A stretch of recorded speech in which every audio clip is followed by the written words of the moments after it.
ঢাকা শহরে যদি কোনো বড় ভূমিকম্প হয় শুধুমাত্র জেনার কারণে হবে। ঢাকা শহরে যদি বড় কোনো ভূমিকম্প হয়, আল্লাহর কোনো বড় গজব আসে, তাহলে মূল পাপটা হচ্ছে জেনা। কারণ এখানে ঘরে ঘরে ফ্ল্যাটে ফ্ল্যাটে জেনা হচ্ছে। এখন সমকামিতা ছড়াচ্ছে।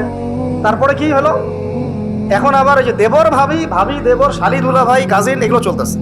আর সবচেয়ে মারাত্মক এখন যেটা, বাসায় বউ বাইরে আরেকটা মেয়ের সাথে জেনা, বাসায় হাজবেন্ড বাইরে একটা ছেলের সাথে জেনা। এটা ঘরে চলতেছে, ঘরে ঘরে বলবো না, প্রত্যেক ঘরে তো না, আল্লাহ পাক জানেন প্রত্যেক ঘরে না, নিশ্চয়ই আল্লাহর বান্দারা আছেন এই পৃথিবীতে, কিন্তু আশঙ্কাজনক হারে এগুলোর পরিসংখ্যান দিন দিন বাড়তেই আছে, বাড়তেই আছে, বাড়তেই আছে। একটু বোঝাচ্ছিলাম, আজকে থেকে 20 বছর আগের যে পৃথিবীটা আমরা যুব সমাজটা দেখেছিলাম আর এখনকারটা এক না। এখন ওই যে বললাম প্রথমে চিঠি দিত, এখন সরাসরি রেটিং, সরাসরি বেট। এখন ব্রেকআপটা এমন যে আচ্ছা ওর সাথে তো হয়ে গেছে, আরেকটার সাথে এখন এক একটা মেয়ে, এক একটা ছেলে বিয়ে করার আগে মিনিমাম 4টা-5টার সাথে প্রেম করতেছে। এবং শুধু প্রেম না, এগুলো শারীরিক সম্পর্ক করতেছে।